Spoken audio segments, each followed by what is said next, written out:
नक्की काय प्रकार आहे? असं अजून काहीच नाही आहे आणि जागा वाटपाचा फॉर्म्युला अजून ठरलेला नाही आहे. त्यामुळे ह्या बातम्या ज्या आहेत ह्या बातम्या सूत्रांकडनं इकडनं तिकडनं अशा पद्धतीच्या आम्हाला ऐकायला मिळतात. पण मला तरी असं वाटतं अजून काहीच ठरलेलं नाही आहे. कालपर्यंत असं सांगितलं जात होतं, काल रात्रीची बातमी आहे की ही जागा शिवसेनेला सुटणार असलं तर निश्चित झालेलं आहे, फक्त काही गोष्टींवरून तडजोड चालू आहे अशी पण माहिती आहे.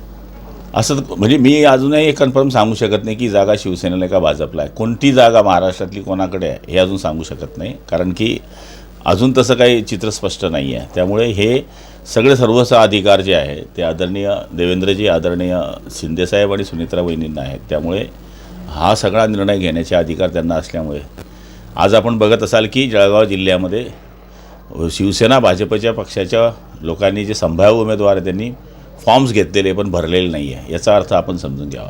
आपण दिल्ली दौऱ्यावर गेलेलो होता. दिल्ली दौऱ्यामध्ये नेमकी काय चर्चा झाली? नाही, माझं तर जलजीवन मिशनचे माझा जो निधी अडकलेला होता त्याच्याकरता CM साहेबांना मी विनंती केली होती, CR पाटील साहेबांना विनंती केली होती.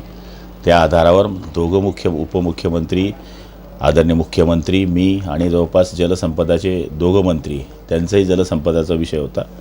6,800 कोटी रुपये आम्हाला त्या बैठकीमध्ये मंजूर झाले. कारण की ज्या योजना थांबल्या आहेत त्या योजना पूर्ण होण्याकरता CR पाटील साहेबांनी आम्हाला मदत केली आणि मुख्यमंत्र्यांनी आपली महाराष्ट्राची बाजू, उपमुख्यमंत्र्यांनी महाराष्ट्राची बाजू मांडल्यामुळे आपल्याला पैसे मिळाले. त्यामुळे मी त्या मिटिंगच्या आधारावर गेलो होतो. नंतर त्यांच्या ज्या मिटिंगा झाल्या त्यामध्ये मी नव्हतो. पण भाऊ 2च दिवस बाकी अर्ज भरायला. आता दुसरीकडे सस्पेन्स वाटला आहे, नेमकं भाजप देखील दावा करत आहे, दुसरीकडे भाजप ही जागा सोडायला तयार नाही. तुम्ही ठाम आहे बाकी आमदार मैत्रीपूर्ण लढतीवर? हे बघा, फॉर्म भरायला तर कोणी तयार आहे. आजही आम्ही पण फॉर्म भरायला तयार आहोत. पण शेवटी पक्षाची काही नियमावली आहे, त्या नियमावलीच्या आधारावर कोणी फॉर्म भरत नाही आहे.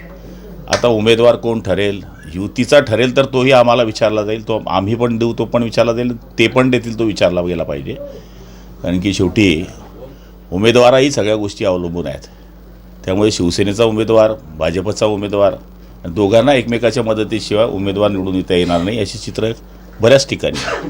पण युती जो निर्णय घेईल तो मान्य आहे तुम्हाला? त्या मैत्रीपूर्ण लढत होईल असं काही वाटतं? बघू ना पुढे काय होते ते. पण भाऊ, आपलं आमदारांसोबत जी बैठक झाली त्याच्यात आपलं ठरलं आहे की जागा जर शिवसेनेला मिळाली तर आपण मैत्रीपूर्ण लढत लढावी. एकनाथ शिंदे साहेबांची पण आपण हे बघा, ते आमदारांचं आणि सगळ्यांचं व्यक्तिगत मत होतं किंवा त्यांचं पक्षाप्रती प्रेम असल्याबद्दल हे मत होतं. पण आम्ही वेगवेगळ्या वेळेल त्यावेळेस तो निर्णय घेऊ, आम्हाला जो काय निर्णय घ्यायचा आहे. पण मला तरी असं वाटतं की पक्षाच्या युतीच्या माध्यमातून आपण पुढं चालून काहीतरी बोलणं हे उचित नाही. सुरुवातीला प्राधान्य महायुतीला असेल का? बिलकुल आपलं महायुतीलाच प्राधान्य असेल. किती दिवसात होऊ शकतं पण निर्णय तरी? अरे आता 1 तारीख येते राजा, 2 दिवस बाकी आहे. भाजपमध्ये अंतर्गत खतखत पाहायला मिळते विधान परिषदेच्या निवडणुकीवरून. सोशल मीडियामध्ये उपऱ्यांना संधी वगैरे वगैरे असे पद्धतीचे मेसेज. आता कसं आहे की प्रत्येक पक्षामधले कार्यकर्ते हे वेगळ्या वेगळ्या माणसाच्या मागे उभे असतात. कोणाला मी आवडतो, कोणाला तुम्ही आवडतात. त्यामुळे साहजिक मोठा पक्ष आहे, राष्ट्रीय पक्ष आहे, त्याच्यामध्ये खतखत कोड्यापार होणार. धरणगावमध्ये बनावट दुधाची कारखाना उघडकीस आला, त्याच्यातनं मोठ्या प्रमाणात बनावट दूध असल्याचं निष्पन्न झालं. हे बघा, हे म्हणजे पाप आहे. लहान बच्चे लोक ते दूध पितात, आता आपण बघतोय ते, हे मोठं पाप आहे. आणि असं कोणीही असेल तर त्याच्यावर कडक कारवाई करण्याचे आदेश या ठिकाणी SP-नं मी दिलेले आहे. दुसरीकडे एकनाथ खडसेंच्या वरती जो काही गुन्हा दाखल होता त्यात त्यांना काल अटकपूर्व जामीन मंजूर झालेला आहे. मानपूर येथे महारवतनाच्या जमिनी खरेदी केल्याचा त्यांच्यावरती गुन्हा दाखल होता. आता त्यांच्यावर कोणता गुन्हा दाखल होता, काय होतं, मला असं वाटतं की ती फार जुनी केस आहे. त्यामुळे मला त्याच्यातलं काही पूर्ण माहिती नाही. महाराष्ट्र कोर्टाने त्यांना जामीन दिलेला आहे. पण या विधान परिषदेच्या चर्चांना अनुसरून दुसऱ्या पण अशा चर्चा ऐकायला मिळत आहेत की ही जागा आपल्याला सुटणार आहे. प्रताप भाऊ उमेदवार असतील, मात्र त्यांना भाजपच्या तिकिटावर लढवण्यासाठी भाजपकडून जाते. आपला लवकरच भाजपमध्ये पण प्रवेश होईल अशा पण वेगवेगळ्या चर्चा. माझा आपला आणि प्रताप भाऊंचा माझा कसं काय भाजपमध्ये प्रवेश होईल? असं चाललंय. उमेदवारीसाठी होऊ शकतं, पण तडजोड करू शकतो आपण. तर बाबा, मी शिवसेनेचा मंत्री आहे, पूर्ण 45 वर्ष शिवसेनेत घातलेली आहे. माझ्यावर आज शंका निर्माण करणंही उचित नाही आहे. भाऊ, संतोष बांगरांना मंत्रिपद देण्याचे संकेत श्रीकांत शिंदेने दिलेले हे मुलीच्या सभेमध्ये. आता ते शिवसेनेचे नेते आहेत, कोणी कोणाला काय संकेत द्यावे हा त्यांचा अधिकार आहे. ग्रामीण रुग्णालयाचा प्रश्न यदि विचार केला तर त्या ठिकाणी अंबनेरच्या ग्रामीण रुग्णालयाचा प्रश्न असा आहे, त्या ठिकाणी सोयी सुविधा नाही. अक्षरशः 2 दिवसाचं बाळाला पंखे देखील उपलब्ध नाही. अनेक घाणीचे साम्राज्य आहे कुठे?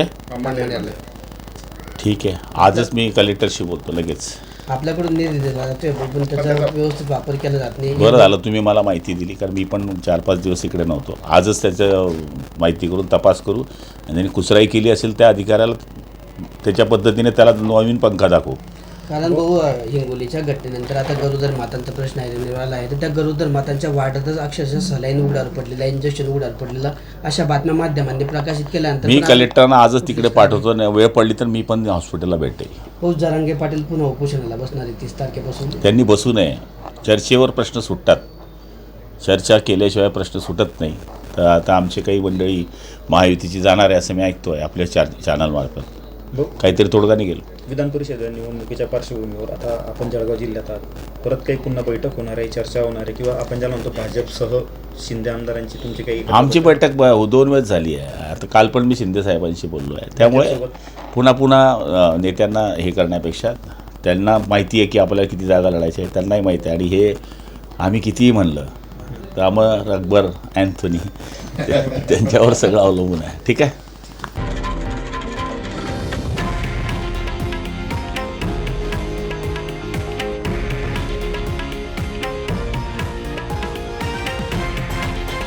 हे आहे देशातील नंबर 1 न्यूज नेटवर्क आणि आपण पाहत आहात TV9 मराठी, एकमेव.